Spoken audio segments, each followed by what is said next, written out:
Dark Souls. Here are some facts about anime Dark Souls. Little Witch Nobeta. Does she know better? Probably not. Little Witch Nobeta was released June 24th of this year, 2020. It is an early access indie game labeled as a 3D action shooter where players will explore an ancient castle and use elemental magic to defeat souls. Word for word, the story is as follows. Nobeta, the Little Wonder, came to the castle alone to solve the mystery of her own life. Constantly challenging powerful crafted souls, she learned all kinds of magical abilities and befriended a mysterious little black cat. What secrets hide in the depths of the castle? Now, right off the bat, the story makes it seem like the game is following after the events of learning this magic. False. The game centers around Nobeta learning these magical abilities. There are four in total, in which you can only get the fourth by completing this kind of secret area at the end of the early access part of the game. According to Papaya Games, they expect the full version to be released in 1 to 2 years. They plan on adding more stages to finish the story, as well as new enemies and bosses. They are also saying that they plan on adding more language options. Right now, our options consist of English, Japanese, and Chinese. I 100% agree with everyone else when they call this game lowly Dark Souls. Between the gameplay and the creepy castle environment, you can tell right away that the Dark Souls franchise is what inspired this game. Literally, it's just Dark Souls with an anime mod. Speaking of anime, Nobeta is she probably a child, but anime logic, she's probably like 1,000 years old. There's no actual guarantee or it's not canon, but gotta dream somewhere. There is no tutorial for this game. Um, that's kind of what bugs me a little bit about this game.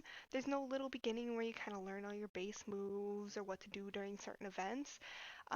There are glowing spots in the ground that give you hints, and most of the hints are just like, hey, use this button to jump or use this to dodge. But they're so spread out that this is useful information that you wouldn't want to know in the beginning. While it is fun to roll around and dodge, you do have a stamina bar that depletes each time you roll. If it runs out while you're either running or rolling around, Nobeta falls flat on her face, and it's kind of funny. Oof. The key to this game is to dodge, though.